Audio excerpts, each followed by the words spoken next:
Hello students, welcome to my YouTube channel. और आज हम लोग जानने वाले हैं क्लास 12 ज्योग्राफी का जो प्राथमिक क्रियाएं जो चैप्टर है उसका जो है पार्ट 2 वीडियो। मैंने इसका पार्ट 1 वीडियो बना करके रखा हुआ है। अगर आपने नहीं देखा है तो पार्ट 1 वीडियो देख लीजिएगा। उसके बाद मैं ये पार्ट 2 वीडियो बना रहा हूँ। हम लोगों ने पार्ट 1 वीडियो में जाना था कृषि के बारे में, कृषि के अंतर्गत जो निर्वाह कृषि आता है इसके बारे में, और निर्वाह कृषि का प्रकार जो है आज हम लोग वो पढ़ेंगे जो है आदिकालीन निर्वाह कृषि। ठीक है। और आदिकालीन निर्वाह कृषि का जो एक प्रकार है और इसका निर्वाह कृषि का जो दूसरा प्रकार है वो है गहन निर्वाह कृषि। ठीक है, तो इस दोनों के बारे में आज हम लोग जानेंगे। तो चलिए वीडियो को स्टार्ट करते हैं। और दोस्तों, वीडियो को स्टार्ट करने से पहले अगर हमारे चैनल पर नया है तो वीडियो को लाइक करके सब्सक्राइब जरूर कर दीजिएगा और नोटिफिकेशन बेल को भी ऑन कर दीजिएगा। तो चलिए वीडियो को शुरू करते हैं।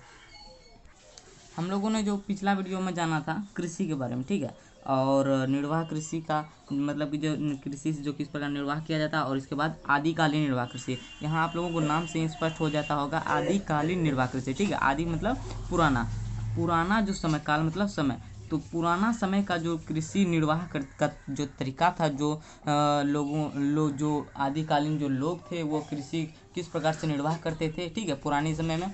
तो इसके अंतर्गत हम लोग यही जानने वाले हैं। आदिकालीन निर्वाह कृषि अथवा स्थानांतरणशील कृषि कार्य उष्णकटिबंधीय क्षेत्रों में किया जाता है जहां आदिम जाति के लोग कृषि करते हैं। ठीक है, ये आदिकालीन निर्वाह कृषि अभी भी होता है। ठीक है, लेकिन यह जो है पुराने ढंग से होता है। ठीक है, मतलब कि जो है जिस प्रकार से लोग पहले करते थे वो अभी भी करते हैं, और ये स्थानांतरित है। ठीक है, मतलब कि स्थान, एक स्थान हो गया, ठीक है, उसको जो है फिर वो स्थान में देख लिया कि वहाँ पर जो है खेती कम हो रहा है तो उस स्थान को छोड़ करके दूसरे स्थान चले गया, वहाँ पर कृषि कर लिया। ठीक है, तो इस प्रकार कृषि को हम लोग झूम कृषि भी कहते हैं। और ये देखिए आदिकालीन निर्वाह कृषि, और इसे आदिकालीन निर्वाह कृषि भी कहा जाता है। ठीक है, अब देखिए ये कहाँ कहाँ पर किया जाता है आदिकालीन निर्वाह कृषि अभी भी जो किया जाता है वो है अफ्रीका में किया जाता है। ठीक है, दक्षिणी एवं मध्य अमेरिका में भी किया जाता है। उसके बाद उष्णकटिबंधीय भाग एवं दक्षिणी पूर्वी जो उष्णकटिबंधीय क्षेत्र है, ठीक है, वहाँ पर, और दक्षिणी पूर्वी एशिया सॉरी एशिया महादेश का जो है दक्षिणी और पूर्वी जो क्षेत्र है वहाँ पर भी किया जाता है ये आदिकालीन निर्वाह कृषि। ठीक है, अब देखिए इन क्षेत्रों की वनस्पति को जला दिया जाता है और जली हुई राख उर्वरक का कार्य करती है। इस प्रकार स्थानांतरण कृषि कर्तन एवं दहन कृषि भी कहलाते हैं। ठीक है, इसको हम लोग कर्तन एवं दहन कृषि भी कहते हैं। क्यों? क्योंकि इसमें जो है पहले वनस्पति को जला दिया जाता है। जहाँ जिस क्षेत्र में यहाँ पर परमानेंट पक्का हो गया कि हाँ इस क्षेत्र में हम लोग कृषि करेंगे, तो उस क्षेत्र को क्या किया जाता है, उस क्षेत्र का कृषि को जला दिया जाता है और उसके बाद जो वहाँ पर खेती की जाती है। तो इसलिए इसको जो है कर्तन दहन कृषि भी कहा जाता है। आप लोगों को बहुत VVI ऑब्जेक्टिव क्वेश्चन यहाँ पर से भी आ गया। मैं यहाँ पर इंडिकेट कर देता हूँ। इनमें खेत छोटे छोटे होते हैं और औजार भी पुराने होते हैं, जैसे लकड़ी, कुदालों एवं फावड़े दरकी। अब जैसे यहाँ पर स्पष्ट है कि पुराने तरीका से किया जाता है, और ये अधिकतर कौन आदिवासी लोग करते हैं। तो जाहिर सी बात है कि इसमें कौन सी पुराने ही पद्धति का प्रयोग किया जाता होगा, पुराने औजारों का प्रयोग किया जाता होगा।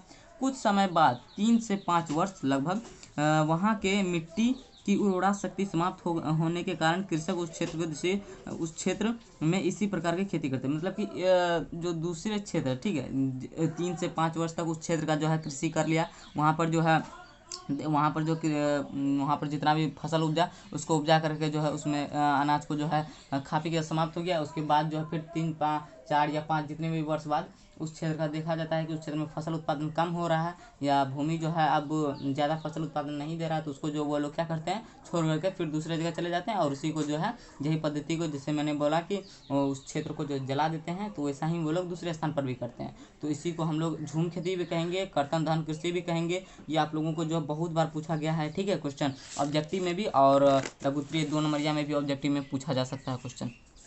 पूछा गया और कुछ समय बाद कृषि वापस पहले वाले कृषि क्षेत्र पर कार्य करने आ जाता है। ठीक है, अब जैसे देखिए अब यहाँ पर देखिए जैसे कोई क्षेत्र है, ठीक है, ये कोई क्षेत्र है, यहाँ पर जो है जो आदिकालीन निर्वाह कृषि करने वाले जो लोग हैं वो यहाँ पर इस क्षेत्र में जो है क्या करें, कृषि किए। ठीक है, अब इस क्षेत्र में कृषि करने के लिए वो क्या किए कि इस क्षेत्र का जो वन है, ठीक है, इस क्षेत्र का वन को वो लोग जलाए। ठीक है, जला करके यहाँ पर जो है खेत कृषि किए। अब इसके बाद जो है जब इसका जो है बंजर बन गया, ये भूमि बंजर बन गया, तो इसके बाद जो है वे लोग दूसरे क्षेत्र में चले गए और दूसरे क्षेत्र में जा करके यही पद्धति दोहराए। ठीक है, यही पद्धति दोहराए और इसके बाद जो है इसको अभी जला करके यहाँ पर भी खेत बन गया। और जब ये बंजर बन गया तो इसको छोड़ करके, ठीक है, इसको छोड़ करके अब फिर ये पहले स्थान पर आ जाते थे।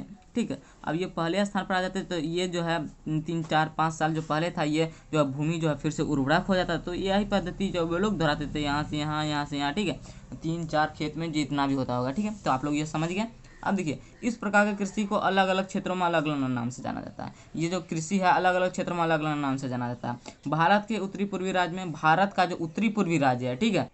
अब जैसे यहाँ पर देख लीजिए, ये भारत का जो नक्शा है, ठीक है, ये हो गया भारत का पूर्वी भाग, ठीक है, ये हो गया भारत का उत्तरी भाग, ठीक है, ये हो गया दक्षिणी भाग, ये हो गया पश्चिमी भाग, ठीक है, पश्चिमी भाग ये हो गया। अब यहाँ पर बोला जा रहा है कि भारत के उत्तरी पूर्वी राज्य में इसे झूमिंग कृषि यानी कि झूम खेती के नाम से जाना जाता है। उत्तरी पूर्वी भाग यानी कि ये जो क्षेत्र जिसमें हम लोग का बिहार भी आ जाता है, ठीक है, तो इसे क्या कहा जाता है, झूम खेती के नाम से यहाँ पर, ठीक है, यहाँ पर झूम खेती के नाम से।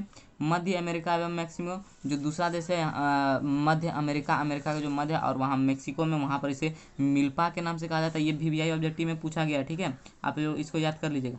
मलेशिया व इंडोनेशिया, इसे यहाँ पर जो है लादांग के नाम से जाना जाता है, ठीक है। तो यहाँ अलग अलग क्षेत्रों में अलग अलग नाम से जाना जाता है। अब ये हम लोग पहला पढ़ लिया। अब दूसरा जो है वो है गहन निर्वाह कृषि, ठीक है। इस प्रकार की कृषि मानसून एशिया के घने बसे देशों में की जाती है। गहन निर्वाह कृषि के 2 प्रकार है। उसका आधिकालिक निर्वाह कृषि का भी 2 प्रकार था और गहन निर्वाह कृषि इसका भी 2 प्रकार है, ठीक है। और यह कहाँ किया जाता है, मानसून एशिया के घने बसे देश, जो घना देश है, ठीक है, जहाँ पर लोग अधिक रहते हैं वहाँ पर किया जाता है। अब देखिए, इसका जो पहला प्रकार है चावल प्रधान गहन निर्वाह कृषि। यहाँ आप लोगों को इससे पता ही चल जाता है कि यहाँ पर कौन सा फसल प्रधान है, चावल, ठीक है, प्रधान।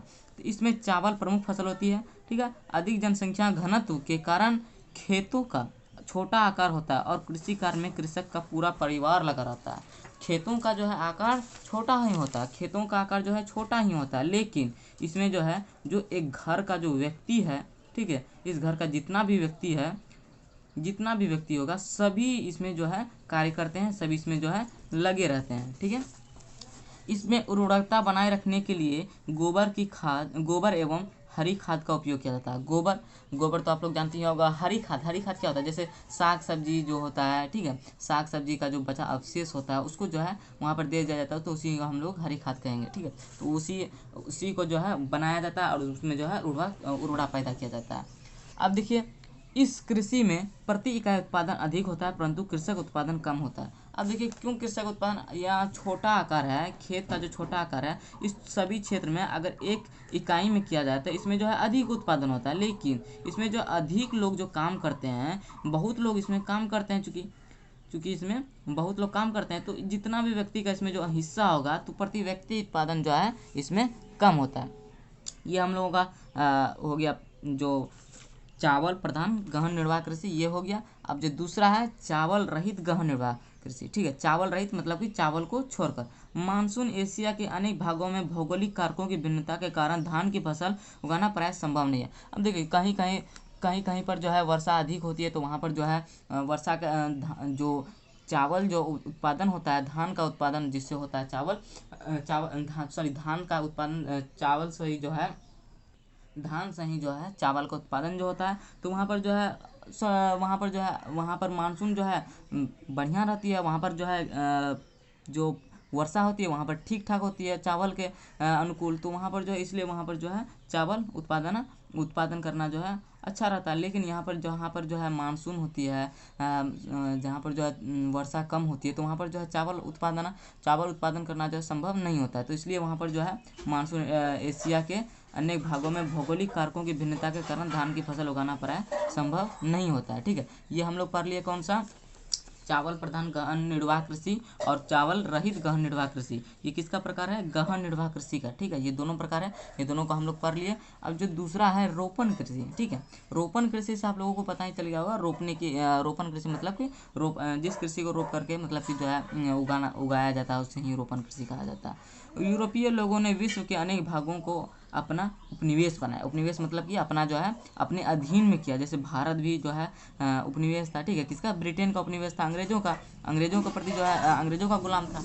यूरोपीय उपनिवेशों ने अपने अधीन उष्णकटिबंधीय क्षेत्रों में रोपण कृषि की फसलें उगाई, ठीक है। रोपण कौन यहाँ पर कौन किया था, जो यूरोपीय उपनिवेश मतलब कि भारत में भी कौन किया था, अंग्रेजों ने किया था। और यहाँ पर जो है कौन जो आरंभ किया था, कौन, अंग्रेजों ने। रोपण कृषि की फसलें, रोपण कृषि में ये भी आई ऑब्जेक्टिव बहुत बार पूछा जाता है आप लोगों को, जो है चार यहाँ पर दे दिया जाएगा और बोलेगा कौन कौन सा है। तो यहाँ पर जो आप लोगों का होगा रोपण कृषि की फसलें में चाय, कॉफ़ी, कोको, रबर, कपास, गन्ना, केला और अनानास, ठीक है। ये जो है कौन सा रोपण कृषि के फसल के अंतर्गत में आता है। अब देखिए इसमें कृषि क्षेत्र का आकार बड़ा होता है तथा अधिक पूंजी निवेश, उच्च प्रबंध एवं तकनीकी आधार एवं वैज्ञानिक विधियों का प्रयोग किया जाता है। वैज्ञानिक विधियों का प्रयोग किया जाता है किसमें, रोपण कृषि में। और यही रोपण कृषि की विशेषता है। आप लोगों को रोपण कृषि की विशेषता बोल दिया जाएगा और रोपण कृषि की विशेषता कौन कौन सी है, तो आप लोगों को जो है ये सभी विशेषता लिख देना है।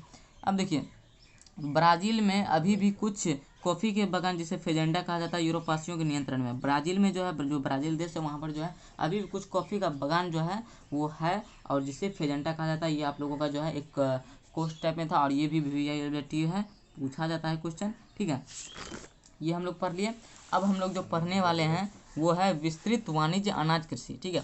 10-10 मिनट का वीडियो बनाएंगे। अब अगला वीडियो में हम लोग पढ़ेंगे विस्तृत वाणिज्य अनाज कृषि के बारे में, ठीक है। क्योंकि जो है वीडियो थोड़ा सा लंबा हो जाएगा तो आप लोगों को जो है बोरिंग महसूस होगा।